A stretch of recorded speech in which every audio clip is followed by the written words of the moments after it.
So I wanted to respond to a couple of emails I had received from people asking for more information about media ecology. I again would want to recommend that people go to the Media Ecology Association website and check out their suggested reading list. That's a really good place to begin. But rather than talk more about media ecology and some of the basic principles of it, I think people may have seen the other video. I'd recommend that other video if you haven't yet seen it. But what I would like to do is to talk about maybe two different levels of media ecological research and see if those don't help people get a better sense of how media ecological research proceeds. I think one of the ways to introduce this first level of media ecological research is to say that media ecologists are very interested in the body and in how the body perceives the world and transacts with the world immediately around it.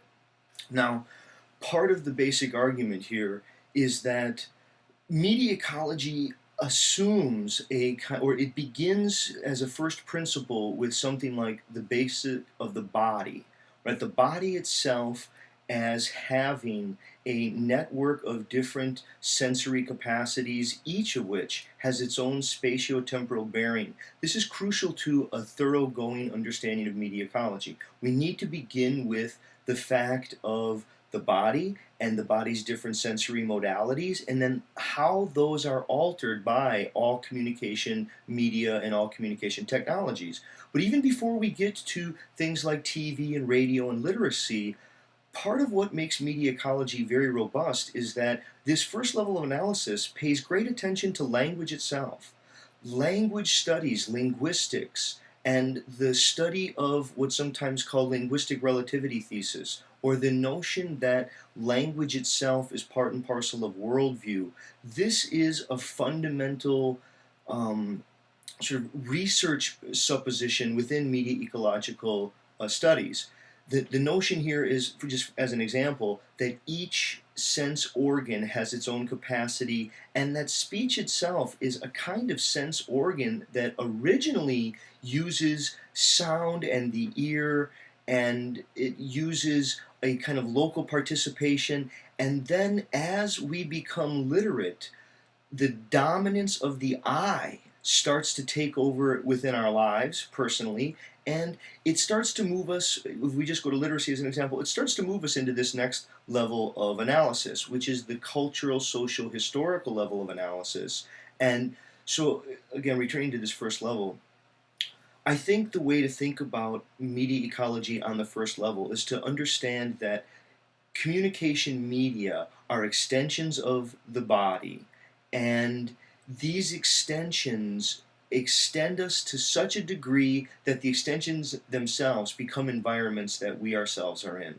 And so, if you try to think about language, language isn't a thing that's simply coming out of my mouth. Actually, language is creating an ongoing environment that I can find myself in.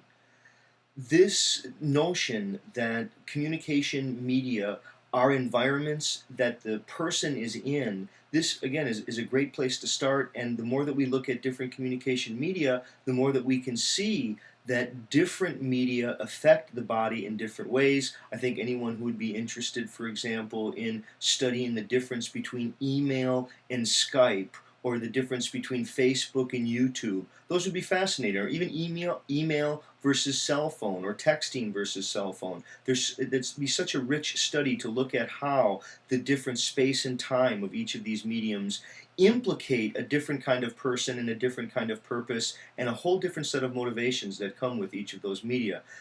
There's lots of different ways that this has been done historically. Now, whether the media, for example, is lightweight papyrus or whether it's made of stone could be an example. I think, in the difference in the history of writing, part of the question was, is it a phonetic text, is it a non-phonetic text? To what extent is tape recording different than radio? Right? These would be sort of classic distinctions, and they have a lot to do with the body and the senses. Now, media ecology, though, is not just phenomenology applied to the body in terms of communication media. It certainly is that, and it certainly does include study about linguistic relativity, and it encouraged people to understand the role that language plays in perception and in everyday practices. But I think there is a whole second level of analysis that media ecologists commonly engage in, and this is a historical, socio-cultural analysis of the side effects, what's sometimes called the various formal causes of media. Now, formal cause is an important concept within media ecology. I think people probably know that Aristotle had four different causes. There was material cause, efficient cause, formal cause, and final cause. Now, formal cause has been somewhat abandoned as enigmatic within science, and that's okay. For our purposes as media ecologists, this really does need to be recovered, though.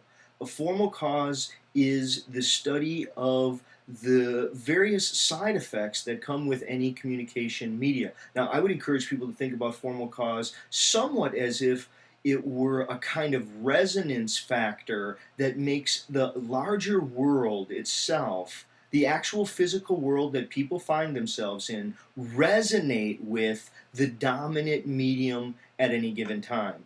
And so here what you're trying to study is the way a given communication medium, or the way that communicative media, the way that they impact not simply the user of the media, but the way that the person who isn't even using them is impacted because of the larger world.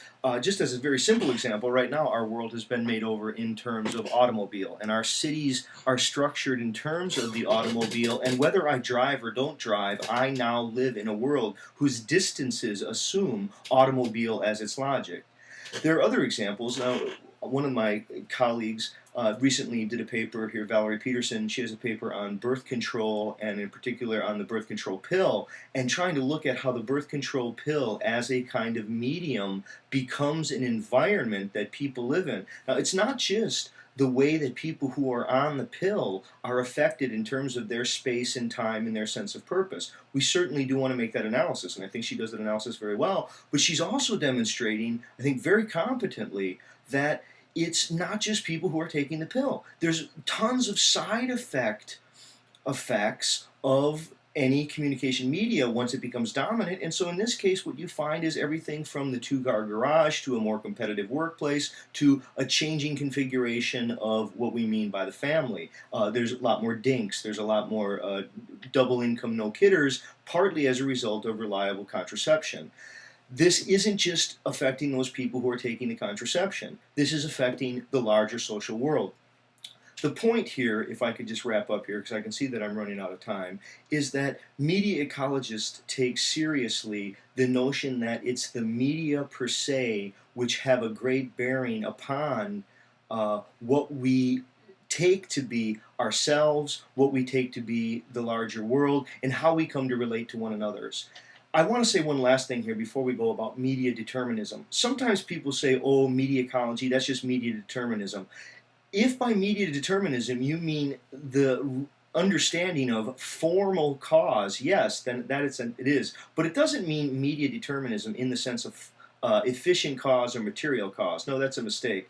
It's not to deny agency. It's to suggest that what we mean by the individualist agency that we today say is what we need against these mass media, when people try to say, oh, does a person still have agency? Do we have agency? I think a media ecologist would say, yes, we do have agency, but we got that agency that we're longing for through literacy. Literacy itself funded the very kinds of individual agency that allow for resistance against some of the mass media. So when we talk about the capacity to make decisions, the capacity to reason and to fight against larger system, this isn't agency out of a vacuum. It's agency within the socio-historical conditions of literacy.